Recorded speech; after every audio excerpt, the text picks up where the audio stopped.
What's up, guys? It's Justin. Welcome back to another video. I want to do a trade recap showing you guys the trade that I took today. I'm up around $4,000. Took shorts in the morning on live.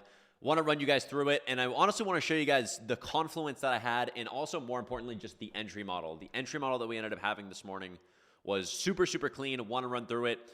Going into 2025, I want to be posting a lot more of these kind of videos like I used to post. But the last 4 months I've been working on my journaling software, which I'm going to show you guys a lot more of that soon while we are finishing some things up. But in 2025, you're going to see a lot more of just a bunch of videos, trade recaps like this. And I just want to really focus on giving you guys as much quality content and information and education that I possibly can. So let's jump into the recap. I want to show you guys exactly what my bias was going into the day and the trades that I ended up taking. So first things first, I want to replay and kind of go into actual open and run you guys through the trades that I took. I took one win and I took one loss. Well, technically I took 2 wins, but I scaled into the position, so we'll get into it.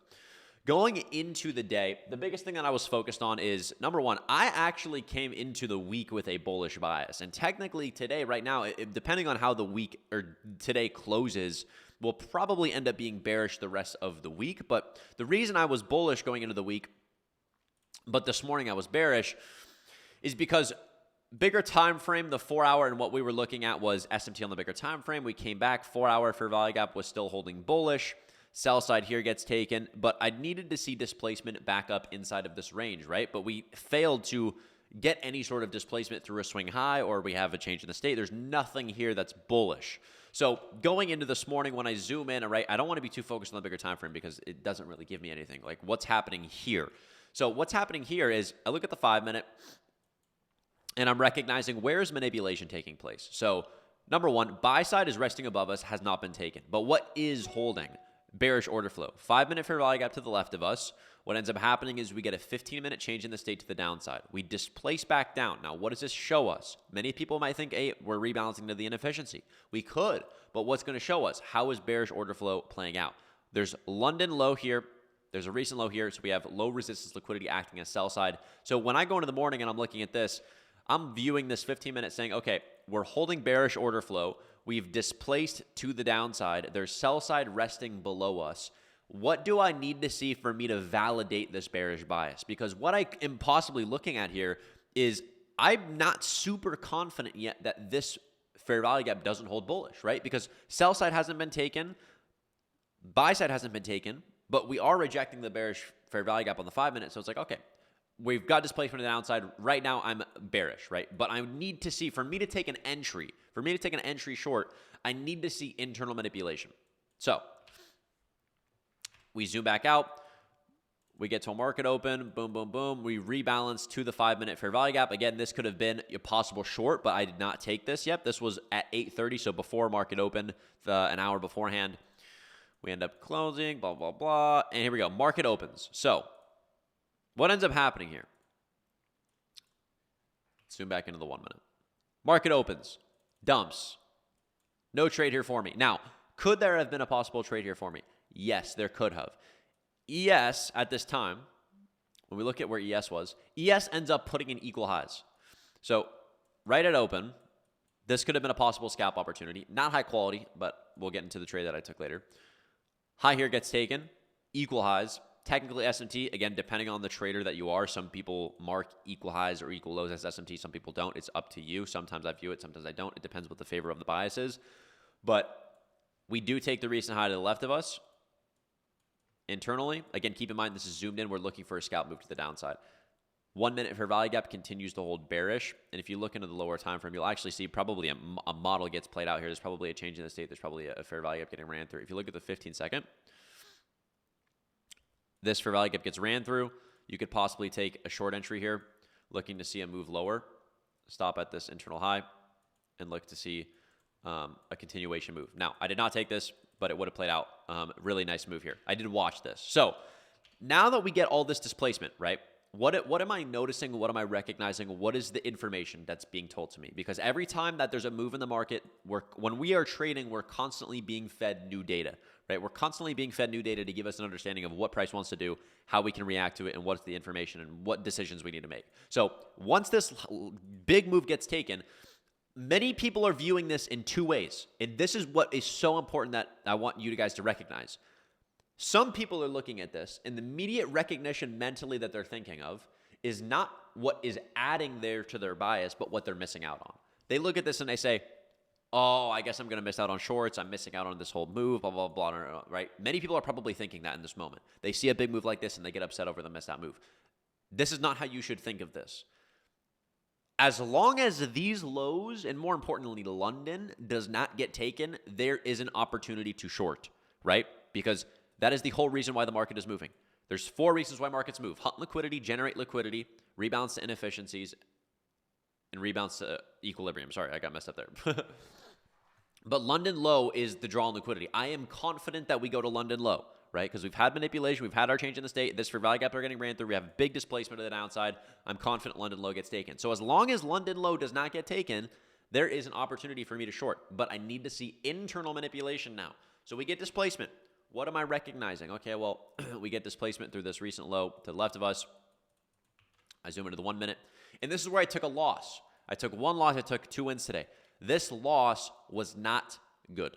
Now, I understood what I was trying to look for in the moment, but it didn't work out because it wasn't actually valid. I tried to see something that really wasn't there. I was too zoomed in. And I actually zoomed in to the 15 second, and I wanted to see this become internal manipulation, as we did have an SMT get put in place here. And since we were in a fair value gap, I ended up just jumping into a short position with a tight stop, really not in any area of significance. But because we were on the 1 minute, we rebalanced to the inefficiency. There was an internal SMT. Again, it wasn't bad. It wasn't great, but there wasn't a lot of price action structure. This trade was more so of like, going to put on a little bit of risk. If the order flow is still very, very bearish, we want to catch the continuation, I'm going to look to catch it. But in reality, the internal model never even ended up playing out because there was no change in the state to the downside. We ended up just running through it. So this ended up getting stopped out. And this wasn't really valid. Again, looking back and journaling this, not very valid for me to take this. So not super happy with it. So we ended up continuing higher. So let's keep watching here. So again, bias is still bearish. This is rebalancing price. What do I need to see here for me to be confident in shorts? I need to see a reason for us to not go higher. If I believe that we are going lower, I need to see a reason for us to not go higher. What does that mean? Manipulation, SMT, high get taken internally. So we're in an area in which I expect to reject. We're in this recent, right, the breaker or the low that was created from this SMT. We pull back to this initial move. Looking at ES here. So price continues to build, price continues to build. This is where I enter half my contracts. So once we get to that point, I'm confident we go to London low. So I enter 2 contracts, right? I enter half my size, and I want to add full to this position. So there's multiple ways that a lot of traders like taking this. Sometimes this benefits me, sometimes it's not. And going into 2025, this is something that I'm going to be watching about with my trading that I recommend that you should as well, is the times in which you scale into positions versus just entering a main position. So for example, there's times in trades where I will enter based off of the initial conviction that I have, low size, because there's not exactly everything I've needed to see yet for my entry model. But this was enough for me to be like, okay, super clean, low gets taken, or low hasn't been taken. I can recognize the model. I want this to be the market maker sell model to go take London low. This is sell side of the curve. We pull back to the inefficiency. We also pull back to equilibrium of the price leg that we created in the morning, right? We pull back to OTE. So I'm good, right? Good risk, 2 cons, boom. So now I watch. This is where I'm looking. So what I recognize that I was looking at is ES puts in equal highs in the morning, and we end up looking very, very bullish. So this fair value gap gets ran through. And I can look at this and I can say, immediately recognize, when this gets ran through, I'm expecting ES to go run these highs. If ES is going to go run these highs and I'm bearish, this is going to act as manipulation because NQ is nowhere near taking this high compared to where ES is. So I know that most likely what's going to happen is ES, since the model in the drawn liquidity is bearish, we are setting up for a manipulation leg because there's equal highs resting above. ES goes and takes the equal highs. What happens on NQ? We take the recent high right here, internal manipulation. So there's a stop rate in the opposing direction of the draw on liquidity, and there's an SMT now from the New York AM high. So from open, ES goes and takes the opening high bell, or opening bell high, geez. High gets taken. Right when that high gets taken and I see us reject, I zoom in, and as soon as this 30-second fair value gap gets ran through, right here, I enter short. And I add to this position, and I move my stop to the high. So now my risk, right? Look at what my risk is now. So I enter around here on my initial contract. I didn't get the best fill. It was around somewhere here for 2 cons. My stop was around up here. And I'm targeting London. So what I want to show you guys with this is the risk of how this ends up playing out risk-wise, so you guys can see this. Risk-wise. Now, keep in mind, the RR on this was actually, I ended up getting, one of my contracts got stopped at break even. So 2 contracts, I'm risking 1,500 on this initial trade. I add to this position around here. So my fill is around the same, and my stop gets moved to this. So now I'm in 4 contracts. I'm risking 2K to make, now keep in mind my fill was, my RR was actually around because this low. So I took off 2 contracts at this low, 1 contract at this low, and then my last contract got stopped at break even around here. So the fill averaged probably like here.